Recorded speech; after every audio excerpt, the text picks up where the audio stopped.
भारत के खिलाफ हमेशा साजिशें रचने के साथ ही अपनी अर्थव्यवस्था का डंका पीटने वाले चीन के शहर अब अंधकारमय हो रहे हैं। चीनी निर्माता भीषण ऊर्जा संकट में फंसते जा रहे हैं।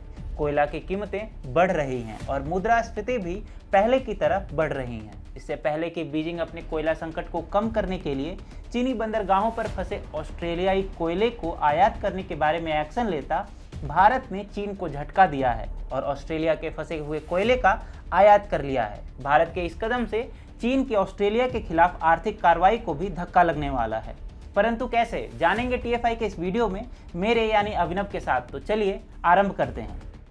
लाइवमिंट की एक रिपोर्ट के अनुसार भारतीय फर्मों ने लगभग 2 मिलियन टन ऑस्ट्रेलियाई थर्मल कोयला खरीदा है, जो कि चीनी बंदरगाह के गोदामों में पड़ा हुआ था।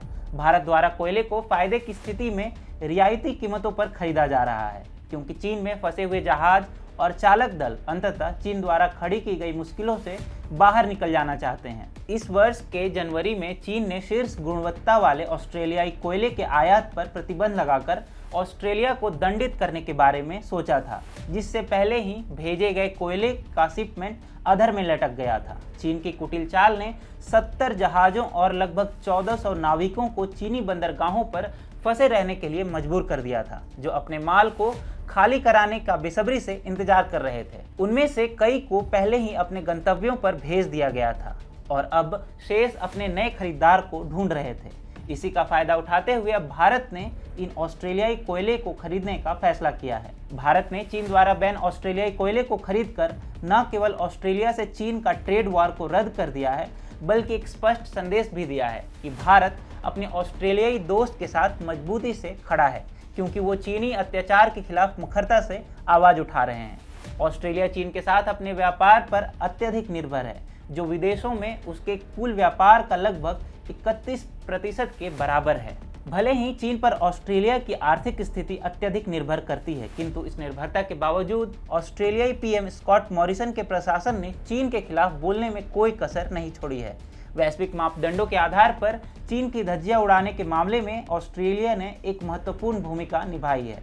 वास्तव में ऑस्ट्रेलिया ने यह स्पष्ट कर दिया है कि वह चीन द्वारा किए गए नुकसान की भरपाई के लिए अपनी इंडिया फर्स्ट नीति के साथ आगे बढ़ेगा। ऑस्ट्रेलियाई विशेष दूत और पूर्व प्रधानमंत्री टोनी एबॉट ने हाल ही में भारत और ऑस्ट्रेलिया के बीच एक मुक्त व्यापार समझौते के लिए जोर दिया था। उन्होंने यह भी कहा था कि चीन के बारे में लगभग हर सवाल का जवाब भारत है। इसके अलावा भारत और ऑस्ट्रेलिया खनन कोयला क्षेत्र में अपने सहयोग को तेज करने के तरीके को विकसित करने का प्रयास कर रहे हैं।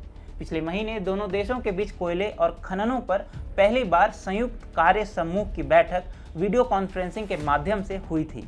यही नहीं, भारत और ऑस्ट्रेलिया ऊर्जा वार्ता भी इसी महीने आयोजित होने वाली है। ऑस्ट्रेलिया और भारत पहले से ही जापान द्वारा शुरू की गई पहल सप्लाई चेन रेजिलियंस इनिशिएटिव यानी SCRI का हिस्सा है, जिसका उद्देश्य पूरे इंडो पैसिफिक में प्रमुख सप्लाई चेन से चीन को अलग करना है। इसके अलावा यह भारत ही था जो ऑस्ट्रेलिया कोयले उद्योग को बचाने के लिए सबसे पहले आगे आया था, जब चीन ने इस वर्ष के शुरुआत में ऑस्ट्रेलिया पर एक तरफा प्रतिबंध लगा दिया था। भारत अपनी बढ़ती मांग और संरचनात्मक विकास के कारण चीन से ऑस्ट्रेलियाई कोयले की मांग को प्रतिस्थापित करने में सक्षम था। हालांकि चीनी अर्थव्यवस्था के खिलाफ ऑस्ट्रेलियाई पीएम स्कॉट मॉरिसन इस पूरे धर्म युद्ध के कर्ता धर्ता हैं और यह युद्ध अभी तक पूरा नहीं हुआ है। ऐसे में मॉरिसन खेल को आगे बढ़ाने की तैयारी कर रहे हैं। स्कॉट मॉरिसन कथित तौर पर चीन को ऑस्ट्रेलियाई लोहे अयस्क की आपूर्ति पर लगाम लगाने का काम कर रहे हैं, जो चीनी लौह और इस्पात उद्योगों को बर्बाद करने वाला है। ऑस्ट्रेलिया ने पहले ही अपने निर्यातकों को अपनी चाइना प्लस रणनीति के तहत चीन से दूर अपने निर्यात बाजारों में विविधता लाने के लिए कहा है। ऑस्ट्रेलियाई कोषाध्यक्ष जोस फ्राइडेनबर्ग ने पिछले महीने ऑस्ट्रेलिया की नई चीन व्यापार नीति की घोषणा करते हुए कहा था, व्यवसायों को इन अवसरों को तलाशना जारी रखना चाहिए जहां वे चीन के अलावा व्यापार कर सकते हैं, लेकिन उन्हें यह भी पता होना चाहिए कि दुनिया बदल गई है। उन्हें हमेशा अपने बाजारों में विविधता लाने की तलाश करनी चाहिए और एक देश पर अधिक निर्भरता नहीं रखना चाहिए। भारत और ऑस्ट्रेलिया दोनों देशों ने सुरक्षा के साथ साथ आर्थिक क्षेत्र में चीन के आधिपत्य को चुनौती दी है। भारत 1.4 बिलियन का विशाल बाजार होने के कारण ऑस्ट्रेलिया को विशाल चीनी बाजारों का विकल्प आसानी से प्रदान कर सकता है।